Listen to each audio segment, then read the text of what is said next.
আজকে একটা slime make করছি, তো দেখাবো। তো আগে যে এই বক্সটার ভিতরে আছে স্লাইম দেখাবো। এই যে মেক করতেছি এখন, এই যে একটু ছোটো ছোটো কাটাই করে নিচ্ছি।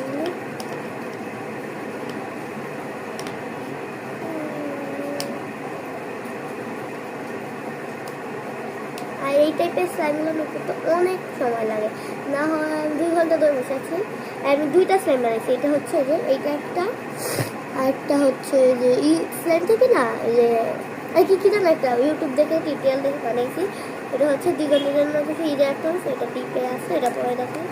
সো এই স্লাইমটাকে আমি রেডি করি। এই স্লাইমটা অনেকটাই রেডি, আর একটু বাকি কথা না বলে এটাকে রেডি করি।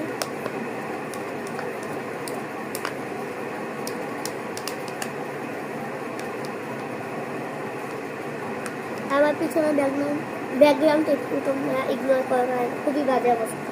কারণ সকাল এখন কয়টা বাজে দাও, 11টা বাজে। সো একটু ব্যাকগ্রাউন্ড দেখেন।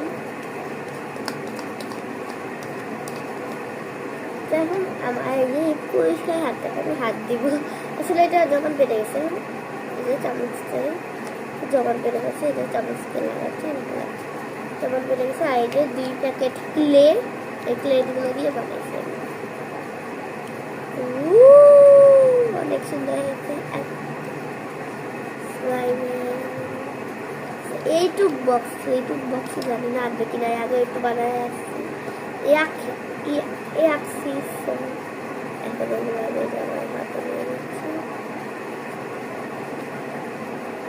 এখন খুবই কিউট। এটাকে লম্বা করে আমার বিশ্বাস হচ্ছে না এটা স্লাইম বানাইছি, কারণ আগে আমি অনেকবার স্লাইম বানাইছিলাম, বাট দেওয়া হয়নি, সবসময় নষ্ট হয়ে গেছে। পরে লাস্টিকে এটা আমাকে ফালাই দেওয়া লাগছে, কিন্তু আজকে আমি ফালাই দেওয়া লাগে না।